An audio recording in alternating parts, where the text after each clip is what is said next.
Hello दोस्तों, स्वागत है आप सभी का एक और नए ब्लॉग में। तो दोस्तों आप देख रहे हैं ये हमारे गांव का तालाब है और इसमें पानी अभी इतना भरा हुआ है। देखिए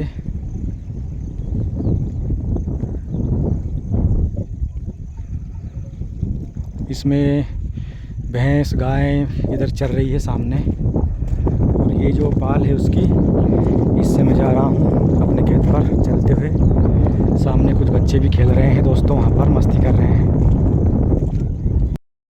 दोस्तों इस प्रकार से जो लावारिस गायें हैं वे आती है सोयाबीन खाने के लिए। तो अभी मैं 7 गायों को भगा कर आया हूँ और 2 ये बिखर गई थी, उनसे अलग हो गई थी, और इनको ले जा रहा हूँ घेर कर जंगल की तरफ। तो ये जो गायें हैं बहुत नुकसान कर रही है दोस्तों। दौड़ दौड़ कर पसीना पसीना हो गया हूँ और बिल्कुल थक भी गया हूँ, क्योंकि बहुत दूर से भगा कर लेकर आ रहा हूँ गायों को। और अभी मैंने इनको इधर जंगल में छोड़ दिया है, और यहाँ पर जंगल में खूब चारा है, पानी है, लेकिन यहाँ नहीं चरती है, खेतों में जाती है सोयाबीन को खाने के लिए।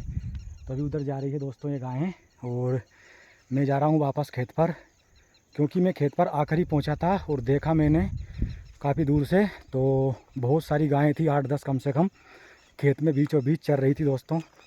तो मैं भागता हुआ गया और उनको भगाया फिर मैंने। और ये 2 गायें हैं, इनको मैं बाद में घेर कर लाया हूँ, क्योंकि ये उन गायों के झुंड से अलग हो गई थी इसलिए। तो चलते हैं दोस्तों खेत पर और देखते हैं सोयाबीन कितना क्या नुकसान हुआ है। और आप देख रहे हैं सामने जो बिल्कुल हरा भरा खेत नज़र आ रहा है दोस्तों, यही अपना खेत है।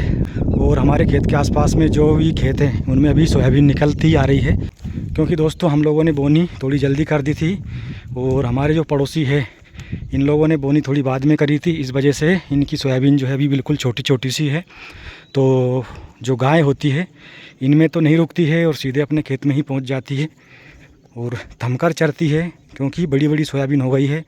तो चलते हैं दोस्तों, आपको पास से चलकर दिखाऊंगा मैं हमारे इस वाले खेत में सोयाबीन कितनी बड़ी और कैसी है। तो दोस्तों मैं पहुंच गया हूं खेत पर, और देखिए सोयाबीन कितनी बेहतरीन लग रही है। यहाँ पर एकदम हरा भरा खेत है दोस्तों, और अब दिखाता हूँ आपको पास से सोयाबीन कैसी है।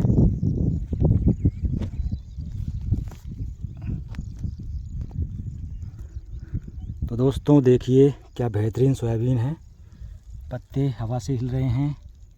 ये इतनी बड़ी बड़ी हो गई है दोस्तों सोयाबीन।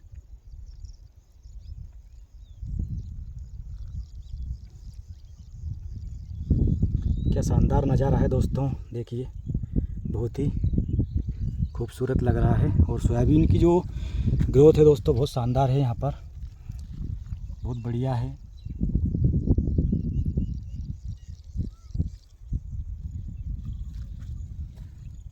दोस्तों अभी भी पसीना आ रहा है मुझे, क्योंकि गायें जो है वहाँ पर थी उधर बीच में खेत में, तो वहाँ पर जो है चल रही थी। मैं काफ़ी दूर था तो भागता हुआ आया था, तो बिल्कुल थक गया था, मेरी सांस फूल गई थी एकदम दौड़ दौड़ कर, क्योंकि दौड़ने का काम कभी कभी पड़ता है ऐसा अचानक से, और डेली रनिंग का अपना काम भी नहीं है, तो इतना जो है ऐसा हैबिट में नहीं था, इस वजह से तो पसीना आ गया अभी भी मेरे को।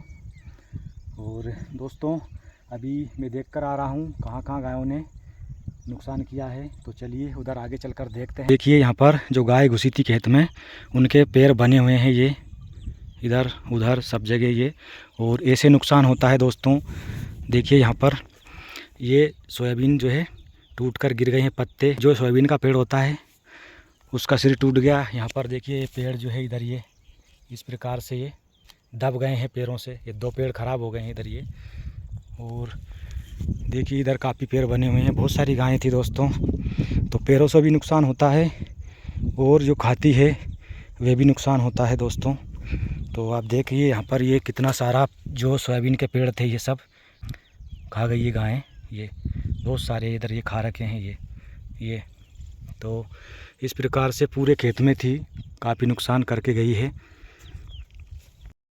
और इधर भी देखिए दोस्तों वापस यहाँ पर ये पेड़ उकड़ा पड़ा हुआ है, ये इस प्रकार से ये खा रखे हैं पेड़ पूरे, यहाँ से वहाँ तक आप देखेंगे तो इतना सारा नुकसान हो गया है। ये देखो अब आप, ये खा रखे हैं, ये खा रखे हैं, ये खा रखे हैं, ये पेड़ टूट चुका है ये यहाँ पर, और यहाँ से पूरी ये देखिए आप उधर ये खा रखे हैं सारे ये गायों ने। ये दोस्तों, ये जो लावारिस गायें होती है, इनकी एक गंभीर समस्या है गांव में। फसल के सीज़न में ये एक सबसे बड़ी समस्या है, क्योंकि जो है किसान 24 घंटे तो खेत पर बैठ नहीं सकता, और भी काम होते हैं घर गृहस्थी के, और इस वजह से परमानेंट खेत पर बैठना सुबह से शाम तक या रात तक संभव नहीं हो पाता है। लेकिन इसमें गलती भी किसानों की है, क्योंकि पशुपालन का काम किसान लोग ही करते हैं। अब किसानों की जो गलती है उसकी सज़ा भी किसान ही भुगत रहे हैं। लेकिन इसमें एक दुर्भाग्य ये है कि जो लोग गाय नहीं पालते हैं वो लोग पिस रहे हैं, क्योंकि गाय पालने वाले लोग जब तक वे दूध देती तब तक उसका उपयोग करते हैं दूध का, और जब गाय दूध देना बंद कर देती है उसके बाद उसको भगा देते हैं, लावारिस हालत में छोड़ देते हैं। तो कुल मिलाकर जो ये लावारिस गायें बहुत सारी इकट्ठी हो जाती है गाँव के आसपास कहीं पर भी, तो वह इस प्रकार से झुंड के रूप में फिर खेतों में नुकसान पहुंचाती है। तो एक गंभीर समस्या है दोस्तों। अब इसके लिए सरकार को कुछ करना चाहिए। सरकारें इस पर कुछ कर सकती है, इस समस्या का समाधान। बहुत सारी गौशालाएं भी है दोस्तों, सरकारों ने बनाई हुई है, लेकिन फिर भी समस्या का समाधान स्थायी रूप से नहीं हुआ है, क्योंकि उन गौशालाओं में ये गायें पहुंच ही नहीं पाती है। लेकिन एक सुझाव है दोस्तों, मेरा सुझाव ये है कि जैसे हमारे भारत देश में और मध्य प्रदेश में जो फॉरेस्ट है, जंगल है, तो हमारे गांव के आसपास मैंने देखा है काफ़ी जंगल है, ये रेंज की ज़मीन है फॉरेस्ट की। तो इसमें लोगों ने अतिक्रमण कर रखा है, पेड़ों को काट डाला सब, और खेत बना लिए उसको हकाई करके। तो मेरा मानना ये है, जैसे इस साल हमारे यहाँ पर जो अतिक्रमण हटाया है, जो फॉरेस्ट की जो भूमि थी उसको भूमाफियाओं से मुक्त कराया है, तो उस पर क्या करना चाहिए, बढ़िया से प्लांटेशन होना चाहिए, अच्छे अच्छे पौधे लगाना चाहिए, फलदार और इमारती लकड़ी वाले पौधे बढ़िया। और वहीं पर फॉरेस्ट की एक चौकी होना चाहिए परमानेंट, वहाँ पर जो कर्मचारी होते हैं रेंज विभाग के, उनका स्थायी वहाँ पर ड्यूटी होना चाहिए। और जो प्लांट लगाते हैं उनको जो है सुरक्षा देने के लिए जो तार की जाली आती है उससे उन पौधों को ढक देना चाहिए, ताकि कोई भी पशु उनको नुकसान ना पहुँचाए। और उनमें सिंचाई की प्रॉपर व्यवस्था हो, जगह जगह ट्यूबवेल करवा दिए जाए फॉरेस्ट में, ताकि हमारा जो प्रकृति है वापस से हरी भरी हो सके। और उस जो वहाँ पर वो बनेगा प्लांटेशन, उसमें इन गायों को रखा जाए बाड़ बनाकर, वहीं उनकी चारे की व्यवस्था हो जाएगी, क्योंकि पानी रहेगा। अभी बरसात का मौसम है, ऐसे बारिश होगी तो चारा काफ़ी हो जाएगा वहाँ पर, और पानी भी उनके लिए जगह जगह मिल ही जाता है जंगल में। तो इस प्रकार से पौधे बड़े हो जाएंगे, फिर जो है जो जाली होती है उसकी भी आवश्यकता नहीं होगी, जो पौधों को सुरक्षा पहुंचाती है, क्योंकि बड़े बड़े वृक्ष बन जाएंगे तो फिर पशु उनको खा भी नहीं पाएंगे। जो लावारिस गायें घूमती है गांव में, इनसे भी मुक्ति मिलेगी, और पर्यावरण जो संरक्षण है उसके लिए भी बहुत बड़ा योगदान हो जाएगा, क्योंकि यदि प्रकृति हरी भरी रहेगी तो सब कुछ सही रहेगा। नहीं तो जो दोस्तों इकोसिस्टम जो गड़बड़ा गया है ना, उसका दुष्परिणाम हम सबको भुगतना पड़ेगा आने वाले समय में। तो दोस्तों ये काम सभी गाँवों में किया जा सकता है, क्योंकि प्रत्येक गांव में या तो शासकीय ज़मीन होती है या फिर फॉरेस्ट की ज़मीन होती है। तो सभी गांव में ये काम किया जा सकता है। इसके कई लाभ हैं, जैसे कि लोगों के लिए फल खाने को मिल सकते हैं अच्छे, यदि फलदार वृक्ष लगा दिया जाए 2, 5, 10 एकड़ में, ठीक है, और वहाँ पर सभी में प्लांटेशन होगा तो पशुओं के लिए बढ़िया चारागाह भी हो जाएगा, वहाँ पर वो उनके लिए आवास और चारे की व्यवस्था हो जाएगी। और 5-10 एकड़ का यदि मान लीजिए फूड पार्क बन जाएगा तो कितना सारा फल निकलेगा उसमें से, तो बहुत सारे फ़ायदे हैं इस चीज़ के दोस्तों।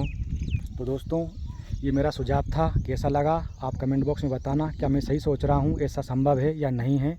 सरकार चाहे तो दोस्तों सब कुछ संभव कर सकती है, असंभव को भी संभव बना सकती है। तो दोस्तों एक छोटा सा मेरा सुझाव है इस विषय में, अच्छा लगे तो दोस्तों इसको शेयर करिएगा, और कमेंट बॉक्स में आपकी राय भी बताइएगा। तो मैं दोस्तों अभी खेत पर घूम कर देखूँगा और कहाँ कहाँ नुकसान हुआ है। चलिए दोस्तों मैं जा रहा हूँ अभी उधर आगे नीचे की ओर। तो दोस्तों अभी 6:45 बज रहे हैं शाम के, और मैं अभी भी खेत पर था, क्योंकि गायें जो है लगातार आ रही थी बार बार। बहुत सारी गायें हैं, लगभग ये मानकर चलिए आप कि 50-60 गायें होंगी चारों तरफ, इधर जंगल से आती है और खेत में पहुंचती है दोस्तों, और सोयाबीन को नुकसान करती है, खाती है और तोड़ती भी है, मचाती भी अपने पाँव से। तो दोस्तों अभी तक मैं खेत पर था, अभी 6:45 बज चुके हैं और मुझे भूख लगाई है दोस्तों, तो मैं जा रहा हूँ अब घर पर। ये वीडियो आपको कैसा लगा दोस्तों कमेंट बॉक्स में ज़रूर बताइएगा। अच्छा लगा हो तो लाइक करें, शेयर करें, और चैनल पर नए हैं तो दोस्तों चैनल को ज़रूर सब्सक्राइब करें। धन्यवाद।